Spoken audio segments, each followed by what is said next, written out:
힘들이 얼마나든지. 제가 좀 어렸을 때였거든요. 좀 정확히는 기억이 안 나는데 초등학교 2, 3학년 때가 아닌가 싶어요. 그거를 붙잡고 있는데 정말 제가 날아가겠더라고요. 얼마나 개구리들이 힘이 있었지. 여러분들 그때 그 큰 냄비 안에 있는 그 개구리들이요. 처음에 찬물에 들어갔을 때 서로 자리 다툼을 했을까요? 안 했을까요? 했겠죠. 조금이니까. 조금이라도 힘센 개구리가 야 절로 가. 여기 내 자리야. 불편하게 하지 마. 어우 좁아. 그러면서 서로 무리를 짓기도 하고요. 자신의 힘을 과시하기도 하고 남을 힘들게 하기도 했겠죠. 근데 조금 있으면 전부 다 어떻게 돼요? 다 익어서 죽어버리는 그런 입장이었다. 근데 그 개구리들은 자신의 그 미래를 알지 못해요. 다 죽어버린 거예요. 그들이 그 안에서 장시간의 그 시간 1분도 안 되는 그 시간 동안 내 자리를 차지하겠다고 높아지겠다고 그리고 자기를 자랑하겠다고 했던 그 모든 것들이 얼마나 무의미한 거예요. 근데 그들은 자신들의 운명을 몰랐어요. 가장 불쌍한 인생들이 그런 것 같아요. 자신이 한 시간 있다가 만약 예수님이 오신다면 모든 걸 다 잃는데 그 한 시간 동안 계속해서 욕심만을 생각하는 거죠. 내가 높아지기만을 생각하는 거죠. 뭘 해야 되는지도 모르고 그 냄비 안에 개구리처럼 죽어가는 거죠. 가장 불쌍한 존재들인 거 모르고 죽는 존재. 자신이 왜 죽는지, 자신이 왜 지옥에 떨어졌는지조차 모르는 존재. 제가 편의점에 있으면서 두 남자분을 보면서 참 많은, 여러 인생들을 보면서 참 많은 걸 생각을 하는데, 제가 세상 사람들을 가장 많이 접하는 곳이 편의점이니까요. 근데 그 중에서 한 두 사람을 꼽으라 그러면, 새벽마다 오시는 분이 계세요. 그분은 오셔가지고, 소주 2병과 맥주 2캔을 항상 사가지고 옵니다. 그리고 저녁에 이제 그거와 함께 먹을 도시락 같은 거 하나를 사가지고 가요. 거의 매일 빠지지 않고 옵니다. 제가 이제 비닐봉지를 이렇게 펴서 담아드리려고 그러면 그 순간을 참지 못하는 거예요. 그 순간. 그리고 본인이 막 집어넣으려고 합니다. 그러면은 이게 걸리적거리니까 더 시간이 오래 걸려요. 근데 그 순간을 참지 못하는 거예요. 카드도 요즘 이제 코로나가 좀 그렇게 그 거리두기나 이런 게 좀 해제가 돼가지고 카드 꼽는 거를 손님한테 맡기지 않고 제가 받아서 꼽습니다. 그래서 카드를 받아서 이렇게 꼽아야 되는데 그것도 못 참아가지고 이러고 꼽습니다. 이러고 꼽았다가 띠릭 소리 나면 빨리 꼽아가지고 주머니에다 넣어요. 그것 때문에 더 불편하고 더 힘든데 이분은 그 순간을 참지를 못하더라고요. 근데 어느 날 하루는 와가지고 자주 오다 보니까 제가 이제 친절하게 해주고 하니까 좀 편했나 봐요. 하루는 한숨을 푹 쉬시더라고요. 그러면서 세상 사는 게 왜 이렇게 힘들죠? 거의 울라 그러시면서 세상 사는 게 왜 이렇게 힘들죠? 제가 봤을 때 그분이 그 시간대나 그런 걸 봤을 때는 경비 일이나 아니면은 주유소에서 기름을 넣으시거나 하시는 일을 하실 것 같아요. 그리고 항상 동일한 시간에 도시락과 술을 사가시는 것보다는 혼자 사시는 것 같아요. 근데 그분이 하루는 와가지고 한숨을 쉬시면서 세상 사는 게 왜 이렇게 힘들지? 왜 이렇게? 너무 얘기해주고 싶었어요. 자신의 모습을 아십니까? 제가 그분의 다른 모습은 모르겠어요. 다른 모습은 모르겠지만 그 급한 마음, 막 자신이 무언가 해야 되는 그 모습, 그 마음이요, 그 인생을 너무나도 힘들게 하거든요. 근데 모르는 거예요. 내가 뭐 때문에 힘든지, 사람들이 나를 왜 피하는지, 내가 왜 혼자가 되었는지 모르는 거예요. 너무 안타까워요. 얘기해주고 싶어요. 근데 과연 얘기해서 그분이 들을까요? 너무 안타까워요. 그런데 힘들어서 그 하루하루를 그 술에 의지해서 살아가는 거예요. 소주 2병과 맥주 2캔. 그걸 먹으면서 살아가는 거죠. 너무 불쌍한 인생이죠. 또 한 분은 와가지고 항상 자신이 옳은 사람이라고 항상 이야기를 하고 자랑을 해요. 떠듭니다. 그 사람은 이게 틀렸어. 저 사람은 저게 틀렸어. 내 마누라는 이게 틀렸어. 내 자식은 이게 틀렸어. 그러면서 확 와가지고 떠들어요. 근데 외롭고 힘들어요. 아무것도 가진 게 없어요. 매일같이 와가지고 1,000원짜리 커피를 하루에도 3-4잔씩 사 먹습니다. 뭐 비싼 것도 못 사 먹어요. 가끔 가다가 초코바 하나, 가끔 가다가 과자 하나. 그거 하나씩 사 먹는 거예요. 그리고 담배 하나 사가는 게 전부예요. 그런데도 매일처럼 와서 하는 얘기는 누가 틀렸고 누가 옳지 못하고 자기가 생각하는 게 옳다고 얘기하는 거예요.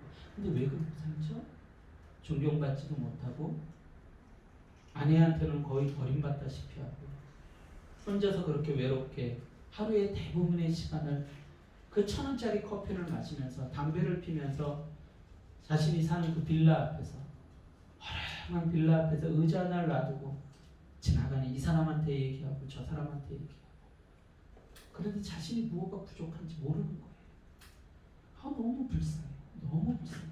아무것도 가진 게 없고 아무것도 남은 게 없는데 아직도 내가 생각하는 게 옳아. 저 사람들은 틀려. 라고 이야기하면서 삽니다. 가장 불쌍한 인생들이죠. 자신이 뭐가 문제인지 모르는 거예요. 이야기를 해주고 싶어요. 근데 이야기해도 몰라요. 그 사람들은 자신의 모습을 보지 못해요. 끊임없이 어린아이와 같은 모습으로 사는 거예요. 어린아이들이 딱 그러거든요. 자신의 모습을 보지 못해요. 자신이 다 옳은지 알아요. 그리고 부모를 가르치려고 하죠. 근데 그 모습을 보면 너무나도 어리석고 너무나도 부족해. 어른들 눈엔 다 보여요. 근데 자신이 전부 다 아는 것 마냥 자신이 전부 다 할 수 있는 것 마냥 떠들면서 살죠. 조금만 남이 공격하면 조금만 자신이 무시당하면 자신의 목소리를 높이느라고 소리를 지릅니다.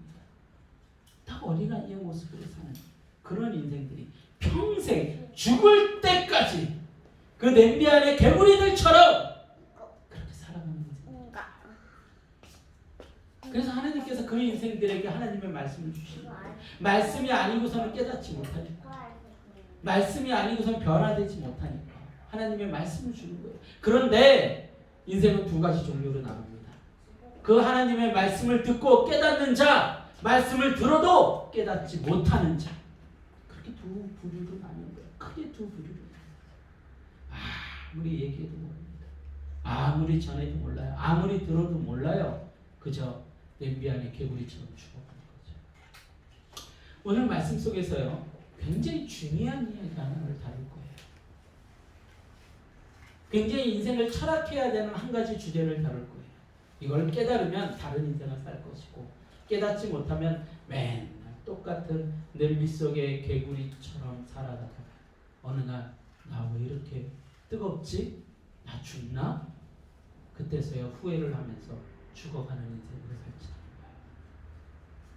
오늘 말씀 가운데 여러분들이 중요한 하나님의 메시지를 깨달을 수 있기를 소망합니다. 부디 깨달을 수 있기를 소망합니다. 오늘 여러분의 삶에 가장 중요한 것이 무엇이라고 생각하고 살아가십니까? 머릿속을 가득 채운 일, 삶을 이끌어가고 있는 일이 무엇입니까? 사람은 참으로 지혜롭고 많은 것을 할 수 있을 것 같지만 마음의 작은 생채기만 나도 그 상처에 끌려다니는 것이 사람입니다. 누군가의 말 한마디, 눈빛 한 번에 메어버리는 경험을 우리는 종종 하고 있습니다. 또 반대로 작은 축복의 말 한마디가 삶을 뒤바꿔놓는 경험도 하고 있습니다. 어떤 누군가가 나를 되게 불쾌한 눈빛으로 보고 가면은요, 거기에 매이는 거예요. 저 사람이 나를 왜 이렇게 쳐다봤지? 저 사람이 나에게 왜 이런 말을 했지? 왜 이렇게 불편하게 이야기를 했지? 거기에 매여가지고 하루 종일 정죄하고 하루 종일 거기에 매여서 살아가는 거예요. 그게 인간이에요. 여러분들 안 그렇습니까? 제가 다 알아요. 성경에 그렇게 다 가르쳐주고 있어요. 인간은 조그마한 생채기에도 매여서 살아갑니다. 부모가 자신한테 한 말 한마디에 매여서 살아가고요. 자식이 부모에게 했던 그 말 한마디에 부모들은 매여서 살아가고요. 엄마가 나한테 뭘 해줬어? 부모가 한 너는 왜 이렇게 살아가니? 라는 그런 한마디가요, 한 인생을 바꿔놓기로 하죠. 남편이 아내에게, 아내가 남편에게, 친구가 친구에게 했던 그 한마디들이요, 인생을 바꿔놓고. 요즘 가장 이슈가 되고 있는 사건 중에서 하나가 그 계곡살인 사건이죠. 근데 그 계곡살인 사건을 했던 그 여자분이 어렸을 때 신동엽이 했던 그 해피하우스? 러브하우스, 거기에 나왔던 어린아이였던 거예요. 근데 그때 그 어린아이의 모습은요, 너무나도 해맑고 너무나도 착했다는 거죠. 그래서 그 신동엽이 그 아이를 떠올리면서 그런 얘기를 했대요. 저렇게 착하고 저렇게 이뻤던 아이가 왜 이렇게 됐나요? 왜 그렇게 됐을까요? 왜 그렇게 됐을까요? 인간 안에는요, 그런 가능성이 무궁무진하게 들어있다는 거예요. 그 착했던 아이가, 그 선했던 아이가, 그 아름답고 이뻤던 아이가, 그때는 그 러브하우스를 통해서 집을 지어주고 많은 것을 베풀 때는 아, 나도 커가지고 많은 사람들에게 베풀고 사랑할 수 있는 사람이 돼야지라고 생각했을 거예요. 근데 점점 커가면서 자신의 외모와 자신의 미모를 통해서 남자들을 자신의 뜻대로 이끌어가는 법들을 배워갔겠죠. 그리고 교만해졌겠죠. 그리고 그 죄가 그 인생을 바꿔는 거예요. 그게 인생이죠. 그게 사람이에요. 단 한마디의 말이 그 인생을 이끌어가기도, 단 한 가지의 사건이 그 인생을 이끌어가기도 하는 거예요. 반대로요. 반대로. 한마디의 축복의 언어가 한 인생을 새롭게 살리기도 합니다. 예수님께서 수많은 인생들에게 그런 은혜를 보내주셨죠. 네 죄가 사하여졌으니 이제는 돌아가라. 그 한마디가 한 인생을 살게 하는 사건들을 우린 성경 속에서 많이 봅니다. 한마디의 언어, 한마디의 표현, 한 가지의 사건이 한 인생을 뒤집어 놓기도 하죠. 그게 인간이라는 거예요. 하나님이 당신을 참 사랑하십니다 라는 한마디가 어떤 인생을 살리기도 하고, 당신은 저주받은 사람이야 라는 한마디의 표현이 한 인생을 정말 나락 가운데 떨어뜨리기도 합니다. 이런 것처럼 우리의 삶에 가득 찬 최상의 가치는 그 사람 전체를 끌어가기에 충분합니다. 어떤 가치를 가지고 살아가느냐, 어떤 중심을 가지고 살아가느냐는요, 그 사람이 무엇을 깨닫게 하느냐를 너무나도 많이 바꿔 놓는다는 것이죠. 오늘 성경은 제자들에게 사마리아인 이야기에 이어 한 가지 이야기를 통해 가장 중요한 삶의 가치를 가르쳐주고 있습니다. 오늘 말씀 속에서 예수님은 마르다의 집을 방문하십니다. 성경 속에서 뭐 정확하게 표현되어 있지 않지만 그 마르다라는 인물과 마리아라는 인물은 자매였고, 그리고 마르다가 언니임을 우리는 알 수가 있어요. 근데 마르다와 마리아의 집에 예수님께서 방문하셨을 때 마르다는요, 열심히 예수님을 위해서 음식을 준비를 합니다. 근데 마리아는 예수님의 발치에 앉아서 예수님의 말씀을 들어요. 그래서 마르다가 와가지고 저희 예수님 저 마리아가 저 좀 도와주게 하십시오. 제가 이렇게 바쁘게 일하고 있는 거 모르십니까? 라고 예수님에게 얘기하죠. 그러자 예수님은 마르다야, 너무 많은 것에 매이지 말아라. 많은 것에 매이지 말아라 라고 충고를 해주세요. 그리고 마리아는 좋은 것을 선택했다라는 이야기로 끝납니다. 그 뒤에 어떤 사건들이 있었는지, 마르다가 깨달았는지, 뭐 마르다의 마음 가운데 어떤 변화가 일어났는지, 이런 이야기가 전혀 등장하지 않아요. 그냥 그걸로 이야기가 끝나요. 사람들은 쉽게 얘기합니다. 마르다도 봉사하면서 고생했는데 마르다가 뭘 그렇게 잘못했죠? 말씀을 안 들어서 그런가? 그럼 말씀을 듣는 게 무조건 옳은 건가? 라는 표현을 하죠. 하지만 이 마르다와 마리아 이야기에는 더 깊은 철학이 들어가 있습니다. 누가복음은 제가 누누이 여러분들에게 설명하지만 누가복음은 한 장 자체가 굉장히 길어요. 그러니까 그 장 안에 있는 사건들 전체를 엮어서 생각을 해야 예수님의 메시지를 정확하게 깨달아 알 수가 있습니다. 여러분, 단순히 말씀 듣는 것이 중요함을 말하고 있는 것이 아닙니다. 앞에 사건에서 율법 교사의 문제는 무엇이었죠? 여러분들 기억하십니까? 예수님께서 율법 교사의 집에 방문했던 그 사건? 정말 기억하세요? 무슨 사건이 있었어요? 율법 교사의 집에 방문했는데 거기서 무슨 사건이 있었어요? 어. 감동 먹었어요. 맞아요. 율법교사가 예수님을 왜 초대를 했냐면 자신을 옳게 보이려. 그리고 예수님을 초대했던 거예요. 자, 그 사건이 있고 나서 지금 이 사건이 등장을 하는 거예요. 그러면 두 사건이 떨어져 있는 사건이 아니라는 거예요. 두 사건이 하나의 주제를 다루고 있다는 것이죠.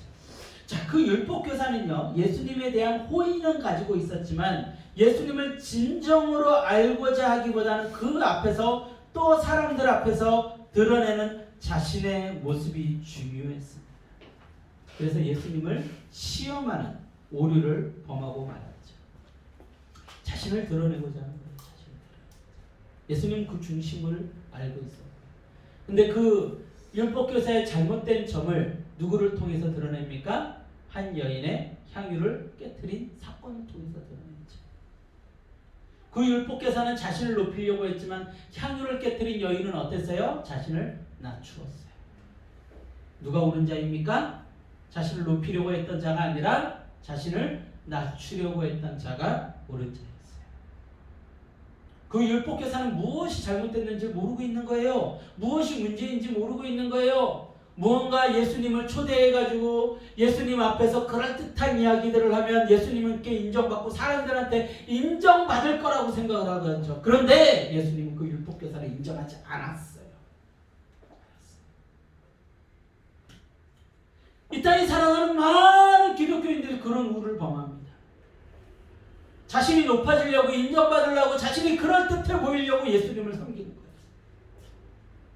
그리고 자녀들에게 그럴듯하게 이야기를 하죠. 미안한 얘기지만, 죄송한 얘기지만 수많은 대형교회 목사님 자제분들 중에 삐뚤어진 자제분들이 너무 많아요. 너무 많아요.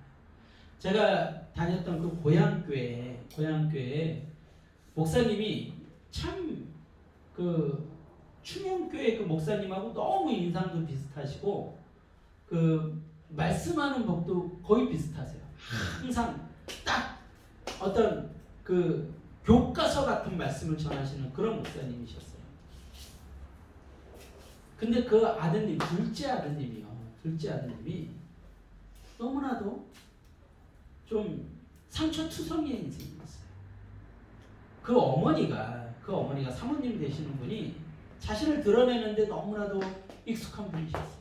성악을 하셨던 분이시고, 그리고 공부도 많이 하셨던 분이고. 그러다 보니까 성도들 앞에서 자신을 드러내고 과시하는 거에 굉장히 익숙해져 계셨어요. 성가대에서 솔로도 많이 하시고. 근데 그런 어떤 삶의 모습을 그 작은 아드님이 좀 배웠어요. 큰 아드님은 목회자가 돼가지고 밖에 나가서 목회를 하고 계신데, 그 작은 아드님은 안경을 뭐 이렇게 그 안경공학과라 그러나요? 거기를 나와가지고 안경원에서 일을 하고 있는 거예요. 그러다 보니까 상처가 있었던 것 같아요. 모든 성도들이 다 알고 있었어요. 저분은 상처가 있는 거예요. 그렇게 이해해야만 했어요. 왜 그랬냐면 예배 시간에 성가대에 성가대에 같이 앉아있어요. 저도 성가대였고요. 성가대에 앉아있다가 마이크 소리가 좀 불편하다? 그러면 저벅저벅 걸어 내려가는 거예요. 기도하는 도중에. 저벅저벅 걸어 내려가가지고서 마이크를 만지고 옵니다. 그게 자신은 멋져 보인다고 생각을 하는 거죠. 무언가 문제가 있으면 예배 시간에 그냥 가가지고 거침없이 하고. 어렸을 때부터 교회라는 곳이 집 같은 곳이었겠죠. 아버님이 목사님이다 보니까. 충분히 이해할 수 있는 부분이에요. 그런데 다른 사람의 어떤 앞에서 자신을 과시하고 교만한 모습이 너무나도 많은 거예요. 너무나. 다 상처받았어요. 그 목사님은 존경하는데 이 아드님 때문에 이 목사님을 쫓아내야 될 거예요. 성도들이 너무 상처받았어요. 이 사람한테 가서 당신 왜 이럽니까? 저 사람한테 가서 당신 왜 이럽니까? 자신을 드러내고 과시하고 그러는 거에 너무나도 익숙합니다. 그러니까 성가대가 같은 목소리를 내가지고 찬양을 해야 되는데 이 두 사람 목소리만 들리는 거예요. 사모님 목소리와 이 둘째 아들님 목소리만 들리는 거예요. 어떻게든 자기 목소리를 내려고, 자기 목소리를 남들한테 들리게 하려고 막 소리를 내는 거예요. 그것 때문에 전부 다들 불편한 거예요. 예배 때 은혜가 안 돼요. 한번 예배 때 그런 모습 때문에 시험이 탁 들어버리면 말씀이 안 들어오는 거예요. 이게 성도들의 딜레마였어요. 심각한 딜레마였어요. 저도 심각한 딜레마였어요. 자꾸 정죄가 되는 거예요. 아니 기도를 하고 있는데 성가를 하는데 저벅저벅 걸어나가가지고 뭐 하나 만지고 오고 앞에서 지휘자님이 막 지휘하고 있는데 그거 그렇게 하면 안 된다고 하고 얘기를 하고 자신이 목소리 크게 내가지고 하고 막 그게 막 정죄가 되는 거예요. 정죄. 근데 그 목사님이 그걸 어떻게 할 수가 없어요. 너무나도 힘든 그런 경우들을 그렇게 겪어봤습니다. 자신이 인정받으려고, 자신이 높아지려고 했던 그 인생. 오늘 이 율법교사도 그런 오류를 범했던 거죠. 근데 마르다도 이렇게 보면은요, 마르다가 틀린 행동을 한 게 아니었죠. 누구나 봐도 예수님이 오셨으니까 예수님을 모시기 위해서 음식을 준비해야 되는 거 너무나도 당연한 일이죠.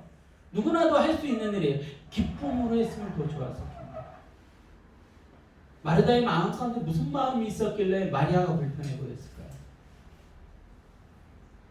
율법교사와 동일한 마음이에요. 무슨 마음이에요? 자신이 드러나고 높아지려는 마음. 예수님은 그걸 알았던 거죠. 그래서 너 여러 가지로 고민하지 말아라. 여러 가지로 고민하지 말아라. 좋은 것 한 가지만 내가 선택해라.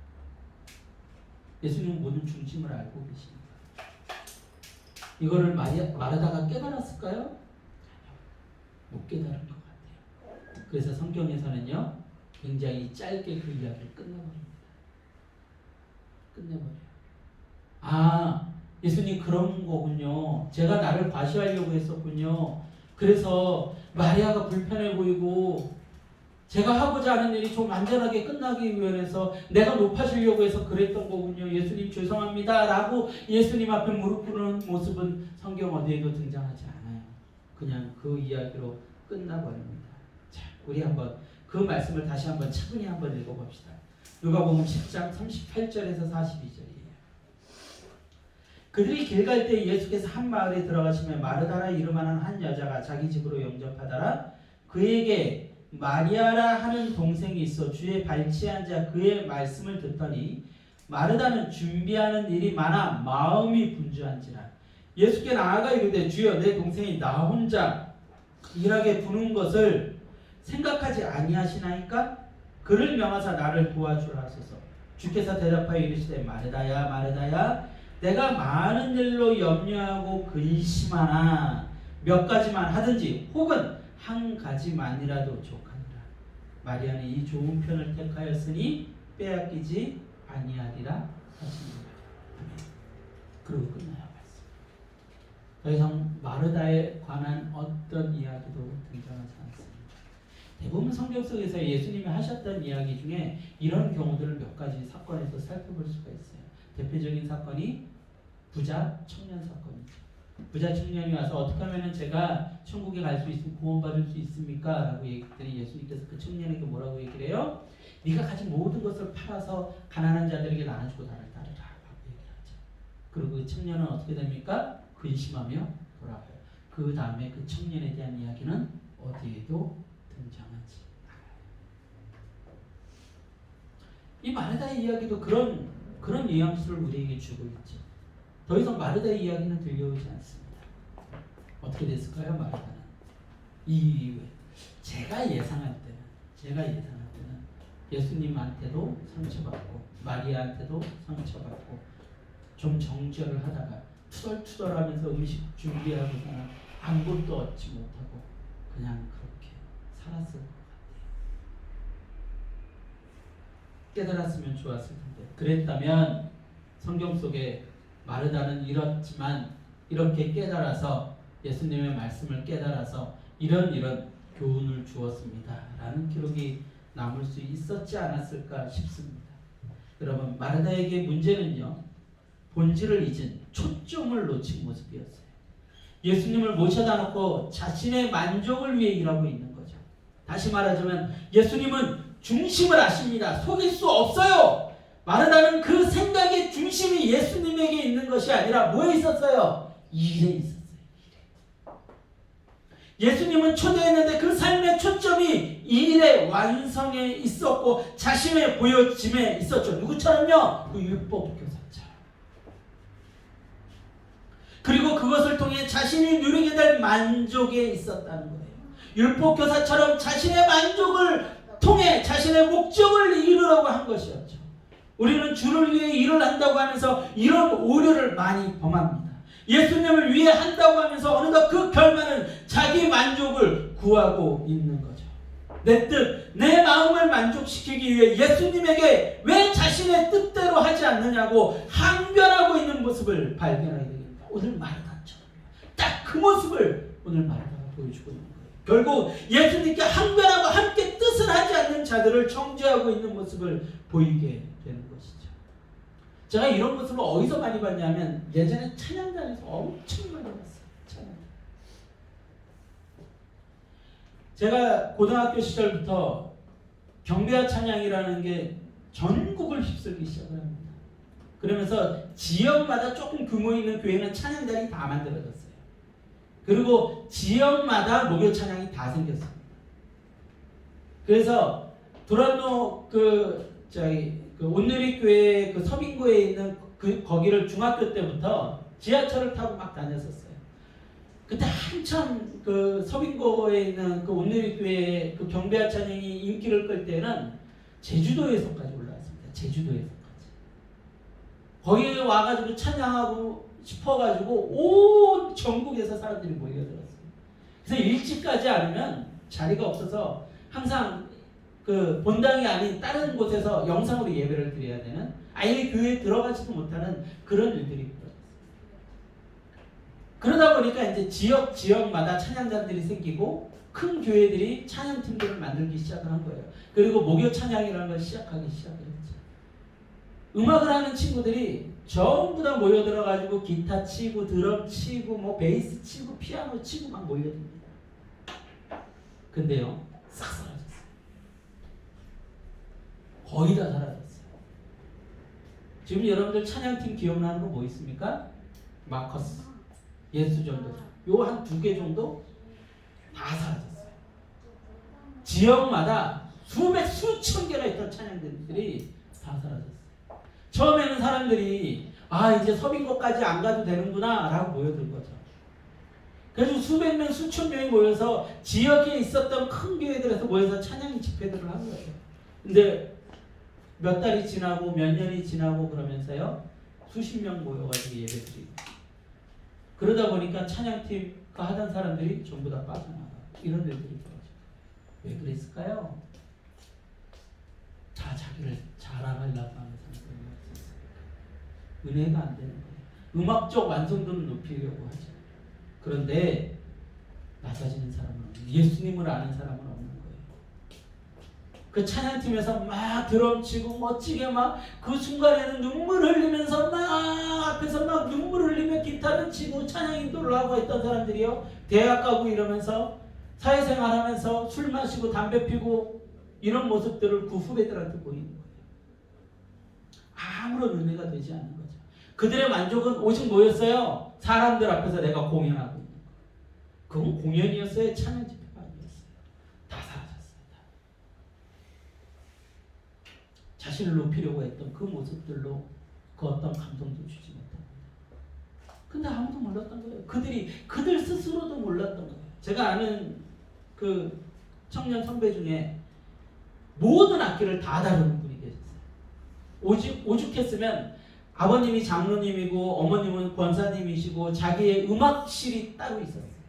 그 안에 마림바, 기타, 베이스, 기타, 드럼 모든 악기가 다 있었어요. 근데 그걸 다 달았어요. 최고의 수준. 지금 뭐 하실 것 같아요? 대출 이거 알선하는 사람이 됐어요. 대출. 은행 직원이 아닌 사람 중에서 그 은행 이름으로 대출을 영업하는 사람들이 있더라고요. 그거를 하고 계시더라고요. 영업하려면 뭘 해야 돼요? 술 마셔야죠. 술 마셔야죠. 정말 많은 후배들에게 야, 찬양하는 건 이런 거야, 찬양단은 이렇게 하는 거야, 음악의 완성이란 이런 거야, 그리고 아이들을 초대해가지고서는 그 음악실에서 아이들을 가르치고 그랬던 분인데, 아버님은 장로님이고 어머님은 권사님이시고, 그런데 그런 모습으로 항상 눈에 생기를 잃은 채 살아갑니다. 먹고 사는 일에 매여서. 뭐 했던 거예요, 그 사람은? 그 수많은 찬양팀들 앞에서 아 주여 라고 소리쳤던 그 수많은 사람들, 수많은 청년들 뭐 했던 거예요? 자신의 만족을 위해 했던 거죠. 자신이 높아지기 위해서 했던 거죠. 자신이 드러나길 위해서 했던 거죠. 여러분들 인생에서 이거를 깨닫는 사람과 깨닫지 못하는 사람 두 부류로 나눈다니까요. 자신이 어떤 모습인지 모르는 거예요. 그리고 자신을 높이려고만 하는 거예요. 어린아이처럼. 자신이 뭐가 잘못됐는지도 모르고. 그리고 살아가는 거예요. 가장 불쌍한 인생들에서 살아가게 되는 거죠. 여러분, 제자의 길을 감에 있어 우리가 가장 경계해야 할 모습입니다.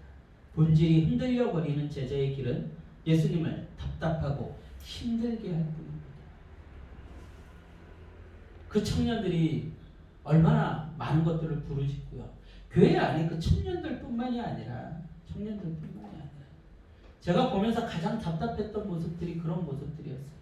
행사에 매여 있는 교인들. 절기마다 무슨 큰 행사씩 하나씩 가집니다.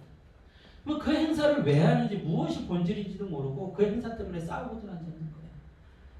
뭐 종교인 총동원 전도주일 이런 걸 하면요, 서로 견제하고요, 자신들이 드러나기를 원하고요, 누가 헌금을 얼마 했네, 누가 회비를 얼마를 내야 되네, 이 행사는 이렇게 준비가 돼야 되네, 그런 것 갖다 서로 싸우고 있는 거예요.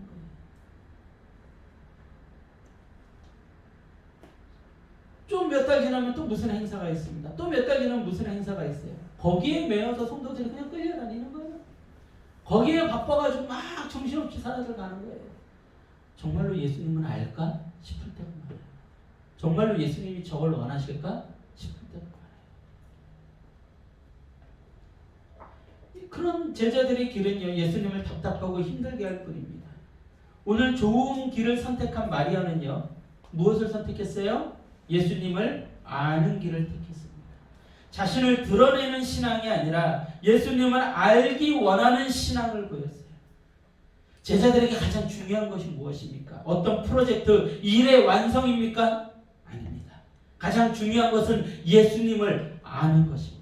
율법교사도 마르다도 예수님을 알기보다는 자신이 만족하기를 원했습니다. 이거예요. 자신의 만족을 위해서 살아가는 인생들이 있고요, 예수님의 만족을 위해서 살아가는 인생들이 있어요. 그런데 대부분의 인생들은 교회 안에서조차 자신의 만족을 위해서 이렇게 돼야 돼, 이렇게 해야 돼, 내가 드러나야 돼, 내가 인정받아야 돼. 여러분들 평생 거기에 끌려다니는 거예요. 평생 자기 인정받으려고 평생 거기에 끌려다니는 거예요. 그렇게 해서 죽어간 인생이 누구예요? 그렇게 해서 자살에까지 이른 인생이 누구예요? 사울이었죠. 하나님께 버림받고 있다는 사실을 그는 몰랐어요. 끊임없이 뭐만 갈망했어요? 인정받는 것만. 거기에만 매몰되어 있으니까 진리를 바라보지 못하네, 진실을 바라보지 못하는 거예요. 끊임없이 자신이 인정받는 거에만 매여 있는 거예요. 모든 인생이 그러고 살아갑니다. 자신의 만족을 위해, 자신이 높아짐을 위해서 돈을 버는 거예요. 예수님을 위해 한다고 거짓말하지 마십시오. 자신의 만족을 위해서 몸부림을 치며 살아가는 것이죠. 하나님을 찬양한다 해놓고서는 자신의 만족을 위해서 멋진 악기로 자신의 멋있음을 보이려고 했던 그 청년들처럼 평생을 자신의 높임만을 쫓으면서 살아가는 거예요. 그게 어디서 왔어요? 어디서 왔습니까? 선악과에서. 아담이 그런 죄를 지었던 거예요. 자, 들어가세요. 네. 아담이 그런 죄를 지었던 거예요. 자신이 높아지려고, 자신이 인정받으려고 소리치고 몸부림을 쳤던 거죠. 근데 그 결과는 뭡니까? 그 결과는 죽음이었죠. 사망이었죠. 냄비 안에 있는 그 개구리였죠. 왜 모를까요? 왜 모를까요? 제가 아까 얘기했던 그 편의점에 오시는 그 자신의 의로움을 자랑하고 자신이 틀리지 않았다고 제가 처음엔 전도를 했어요. 전도를 했더니 그분이 대뜸 하는 얘기가 그거예요. 내 친구 중에 목사가 있는데. 그게 자신의 의로움인 거예요. 내 친구는 이런 큰 교회를 하고 있는데 그게 자신의 의로움인 거예요. 그게 어떻게 자신의 의로움이 될 수가 있어요? 불쌍한 인생. 내 친구는 이렇게 해가지고 목사를 해가지고 큰 교회를 해가지고 잘 되고 있고 성도가 몇천 명이고 내 친구가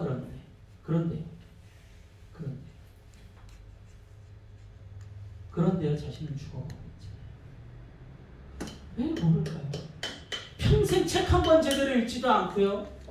평생 철학이라는 걸 해보지도 않고요. 자신의 세계 속에서만 갇혀 살았던 거예요. 성경책 한 번 읽어볼 생각도 안 하고 누군가가 예수님 믿으세요 그러면 내 친구가 목사님인데 그따위 소리를 하고 산 거예요. 평생 그런 소리 들었을 때 성경 한 번 읽으려고도 안 하고 누군가가 당신 이런 거 알아요? 얘기하면은 내 친구 중에 누가 이런 사람이 있는데 내가 왕년에 이랬는데 이런 소리만 하고 책 한 권 제대로 한 번 읽어보지도 않고 사람들 앞에서 나 똑똑해 하고 있는데 현실은요 죽어가고 있는 거죠. 냄비 속에 개구리죠.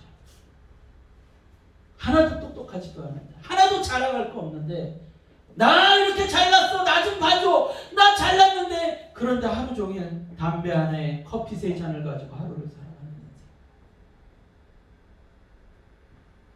성공한 인생일까요? 근데 대부분의 인생들이 그러고도 살아간다는 거예요.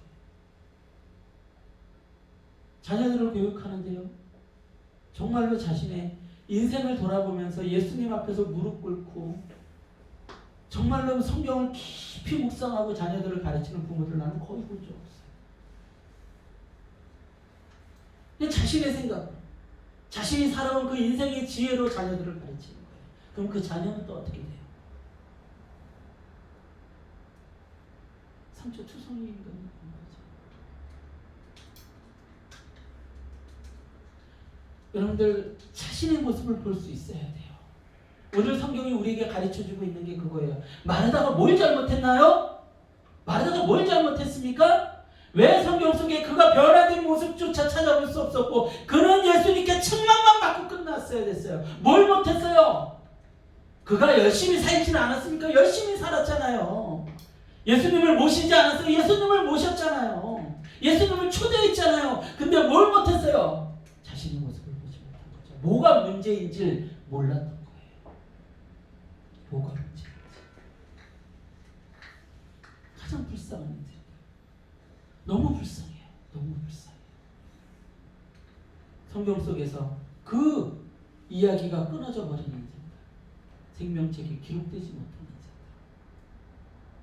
자신이 잘났다고 소린쳤는데 자신이 옳다고 소린쳤는데 예수님이 버린 인생.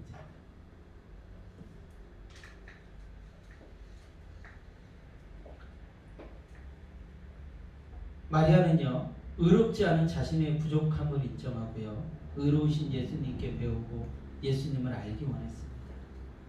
율법교사와 마르다는 예수님의 근심거리가 되었지만 마리아는 예수님의 마음을 행복하게 했습니다.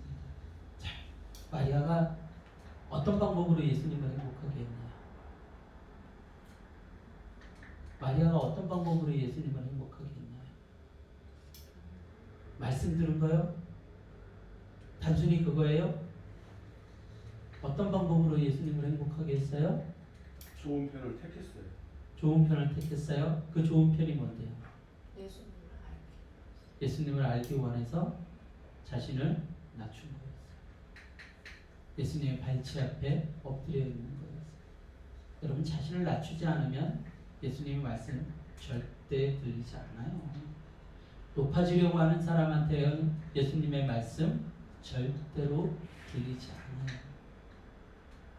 마리아가 잘한 거는 그거였어요. 저 부족해요. 예수님이 필요해요. 우리 아까 그 찬양이 드렸죠? 나의 만족과 유익을 내 안에 있는 모든 것 주님이 하십니다. 다 하세요. 나를 지으신 주님 내 안에 계셔. 처음부터 내 삶은 주의 손에 있었죠. 내가 아무리 높아지려고 하고 나를 자랑하려고 해도요, 예수님은 다 하세요. 마리아가 좋은 편을 택했던 것은 바로 그 편이었어요. 저는요, 부족한 자입니다. 예수님의 말씀 없이는 살 수 없는 자입니다. 나에게 가장 지금 필요한 건 예수님을 아는 겁니다. 나를 아는 겁니다. 마르다는요, 자신을 보지 못했고 마리아는요, 자신을 봤어요. 그렇게 두 인생의 부류로 나누어진다고. 자신을 보는 자들, 자신을 보지 못하는 자들. 여러분들은 어떤 자들입니까? 어떤 인생입니까? 자신을 보는 자들입니까? 자신을 보지 못하는 자들입니까? 자신을 보지 못하는 자들은 냄비 안의 개구리처럼 그렇게 인생이 끝나가는 거예요. 뭐가 문제인지, 무엇이 나를 이렇게 힘들게 하는지.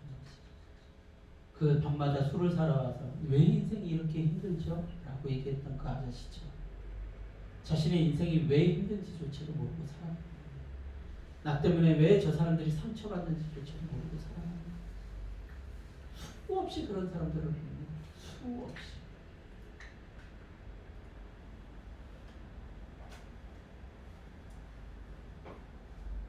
마리아가 발치에 앉아 듣고 있는 모습은요, 예수님을 선생님으로 인정하고 자신을 겸손히 낮추는 믿음의 행위였습니다. 예수님은 그런 마리아에게 좋은 편을 택하였으니 그 은혜와 축복을 빼앗기지 않을 것이라고 말씀해 주셨어요. 인간적인 눈으로 시선으로 본다면 마리아는 책망받아야죠. 마리아는 책망받아야죠. 너 왜 예수님 오셨는데 너 왜 일 안 해? 너 왜 똑바로 안 살아? 라고 사람들은 책망이 있을지도 몰라요. 어우 쟤 너무나도 얄미워. 어우 쟤 너무 좀 싫어. 라고 생각했을지도 몰라요. 하지만 그거를 예수님이 원했던 게 아니에요. 그런데 그런 모습들이요, 우리 인생에 너무나도 많아요. 자신의 생각과 자신의 가치관으로 모든 것을 만들 수 있는 거죠. 정말 성경 묵상이 맞나요? 정말 성경 세상 속에 빠져들어 봤어요? 예수님을 알기 위해서 책 한 권 정말 간절히 소중히 자신이 서점에 가서 사가지고 예수님을 알기 위해서 몸부림쳐 봤나요? 그러고서 자신이 다 알고 있는 거죠. 그리고 자신이 다 알고 있는 것 마냥 인생의 후배들에게, 자식들에게 그걸 가르치는 거죠. 자식들을 죽이고 있는지도 모르고. 여러분, 반대로 말하면요, 율법교사 마르다는 얻은 것이 없었어요.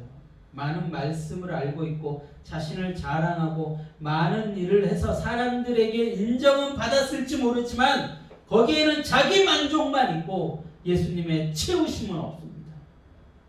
그럼 도대체 무엇이 나는 겁니까? 분주하게 무언가 합니다. 분주하게 살아요. 자신을 자랑하기 위해서, 높이기 위해서 분주하게 열심히 삽니다. 근데 예수님이 없으면 뭐가 남는데? 제가 매일 얘기하죠. 예수님을 알지 못하면 뭐가 남는데?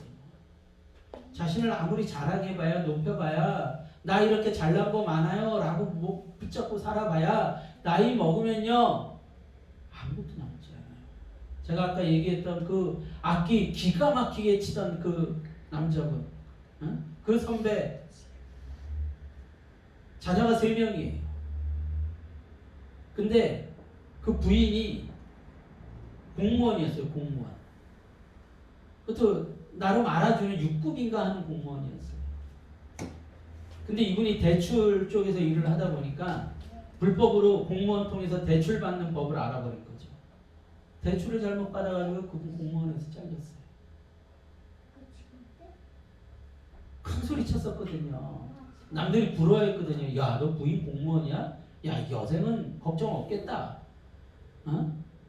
부인이 공무원이니까. 그 아버지와 어머니도 공무원하고 결혼하니까 야, 잘했어, 좋아? 라고 했겠죠. 근데 잘려버렸어요. 불법을 행해가지고. 뭐가 남았어요? 아무것도 안 남았어요. 아무것도. 그리고 그 자식 3명 키우려고요. 악기 다 팔아먹었죠. 악기를 칠 시간이 어디 있습니까? 아침부터 저녁까지 일하느라 정신없죠. 뭐가 남아요? 그 부모님들은 우리 공무원 며느리 생겼어 라고 사람들한테 자랑하더니 아무것도 남지 않았어요. 미안하지만 그 장로님이, 그 권사님이 그 자식을 온전히 가르쳤다. 정말로 하나님의 길을 따라 사는 그 인생으로 가르쳤다면, 자신을 자랑하는 인생으로 가르쳤다면, 자랑하지 않는 인생으로 가르쳤다면 조금은 다른 인생이 되지 않을까 싶습니다. 근데 어떤 누구도 노력하지 않아요. 예수님을 알고자 하지 않아요. 예수님의 발치에 엎드리려고 하지 않아요. 누구처럼? 율법교사처럼. 누구처럼? 마르다처럼. 자신을 높이려고만 하죠. 예수님 앞에 자신이 높은 자임을 자랑하려고만 하죠. 절대로 그런 인생들은 예수님께 선택받을 수 없습니다. 제자들에게 가장 중요한 것은요, 예수님을 아는 것입니다. 예수님이 왜 우리 죄를 위해 십자가를 지셨고 왜 부활하셨는지, 그리고 제자들에게 무엇을 말씀하시고 또 무엇을 행하기 원하시는지 아는 것입니다. 잘 들으세요. 완전한 이해와 동의가 완전한 믿음과 올바른 행함으로 이어집니다. 다시 한번요. 완전한 이해와 동의가 완전한 믿음과 올바른 행함으로 이어집니다. 완전한 이해와 동의를 가지려고 하지 않죠. 이미 똑똑해져 버렸어요. 이미 잘나버렸어요. 여러분, 저 5살짜리 아이도요, 이미 똑똑해져 버렸어요. 이미 모든 것을 다 알아요. 근데 그게 평생을 가는 거예요. 인생들이 전부 다 그 평생을 가요. 이미 다 알아버렸어요. 내가 아는 게 전부 옳아. 내가 아는 게 틀리지 않아. 그거 붙들고 살아가는 거예요. 벌벌벌벌 떨면서. 남들이 나 무시하면 어떡하나. 내가 높아지지 않으면 어떡하나. 내가 높아지지 못하면 어떡하나. 그거 붙들고 벌벌벌벌벌 떨면서 살아가는 거예요. 예수님은 얼마나 답답하실 거예요. 그래서 마리아에게 그 얘기를 한 거예요. 많은 것을 가지고 근심하지 말아라. 하나만 선택해라. 왜 그 근심들을 안고 살아갑니까? 나 높아지지 않으면 어떡하지? 여러분, 잠언에서 제일 많이 나오는 이야기가 뭔지 아십니까? 제일 많이 나오는 이야기가 뭐예요? 입에 대한 이야기, 혀에 대한 이야기, 말에 대한 이야기예요. 침묵해라. 침묵해라. 겸손해라. 그러면 너희들 높임을 받을 거다. 끊임없이 얘기하는데 사람들은 거기에 귀 기울이지 않아요. 자신이 높아질 수 있다고 생각하는 거죠. 자신이 말을 많이 하면 높아질 수 있다고 생각해요. 근데 성경은 정반대로 얘기를 합니다. 침묵하면 높아질 수 있다. 근데 그걸 안 들리는 거예요. 성경을 깊이 묵상을 안 해봤으니까요. 제가 여러분들 잠언 시작할 때 여러분들과 나눴던 말씀 혹시 기억하시는지 모르겠어요. 오래돼가지고. 여러분들과 잠언 시작할 때 나눴던 말씀. 잠언에 나오는 지혜는 누구시라고요? 예수님. 계속해서 예수님은 그 잠언 속에 우리가 살아갈 때 필요한 지혜들을 끊임없이 이야기를 해주십니다. 말씀 되신 예수님. 근데 여러분들 그 말씀들을 듣고도요, 한번 다시 읽어보려고 안 했죠. 내가 어떻게 살아가야 되지? 정말 묵상해 보려고 했나요? 전도서 말씀 정말 묵상해 보려고 했어요? 내가 인생을 어떻게 살아가야 되지? 이미 결론은 다 나 있는 거예요. 율법교사처럼 마르다처럼 이렇게 하는 게 옳아, 이렇게 하는 게 맞아 라고 이미 결론들은 다 나 있어요. 그래서 예수님 따라오세요. 제가 옳아요. 제가 틀리지 않았어요. 따라오세요. 성경하고는 전혀 관계없이 살고 있어요. 여러분들 잠언 말씀만 깊이 묵상을 해도요, 내가 살고 있는 모습이 얼마나 잘못하고 틀렸는지를 알 수가 있어요. 단 한 번도 잠언을 정말로 사모하는 마음으로 읽지 않아요. 그냥 앞에서 설교한다니까 수요일마다 와가지고 폈던 거죠. 아, 이런 지혜가 있구나. 예수님이 지혜이시구나. 아, 예수님이 나한테 뭘 얘기하시지? 라고 얘기하는데 피지 않아요. 이미 인생의 결론은 다 나져 있어요. 그게 뭐라고요? 원죄라고요. 원죄. 그게 원죄라고요. 다시 한번 얘기합니다. 그게 원죄라고요. 원죄가 있으면 어떻게 돼요? 죽어요. 사망한 자예요.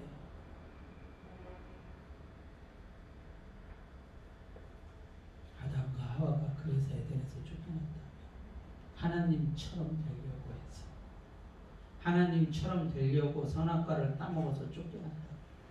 죽음에 이르렀다. 근데 왜 아무리 이렇게 전해도 여러분들 왜 자꾸 그 자리에서 내려오려고 하지 않으세요? 왜 자꾸 자신을 높이려고 하세요? 자신을 자랑하려고 하세요? 자신을 드러내려고 하세요? 지지 않으려고 하세요? 그러면 뭘 자랑하고 있는 거예요? 자신이 지금 뭘 자랑하고 있는 거예요? 나 원죄 있어요. 나 아직도 예수님으로 인하여 거듭나지 않았어요. 나 원죄 있어요. 나는 원죄로 죽을 사람이에요. 난 이렇게 멋지게 죽을 거예요. 라고 자랑하는 것밖에 더 됩니까? 근데 그걸 사랑하지 않아요. 그걸. 오늘 이 마리아 마르다 이야기에 이 짧은 이 성경 말씀 속에 너무나도 중요한 메시지가 담아져 있는 거예요. 못 깨닫잖아요. 제가 이거 전하고 나서도요, 여러분들은 아마 집에 가서 성경 쳐다도 안 볼 거예요. 자신을 낮추려고 안 할 거예요. 예수님의 발치에 엎드려야 되는데 이미 높은 자가 되어서 이미 결론을 내려서 내가 이거 하면, 내가 열심히 일하면, 내가 열심히 돈 벌면, 내가 높아지면 사람들이 나 인정하겠지, 예수님이 나 인정하겠지 라는 착각 속에 살아간다고요. 아니라고요. 그래서는 안 된다고요.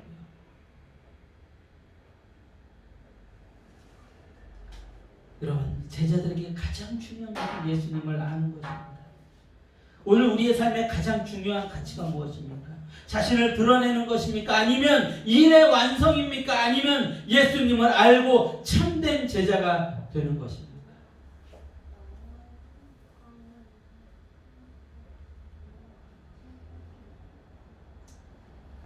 부디 예수님을 알기 원합니다. 진정으로 자신을 볼 수 있는 사람들이 되기를 원합니다. 그래야 살아요. 그래야 살아요. 평생 두려움과 염려 가운데 살아가지 않습니다. 자, 보세요. 다시 한번 성경을 봅니다. 41절입니다. 주께서 대답하여 이르시되 마르다야 마르다야 내가 많은 일로 염려하고 근심하나 몇 가지만 하든지 혹은 한 가지만이라도 족합니다. 마르다의 마음 가운데 뭐가 있었다고요? 오늘 성경이 뭐라고 얘기해요? 많은 일로 염려하고 근심하고 있었어요.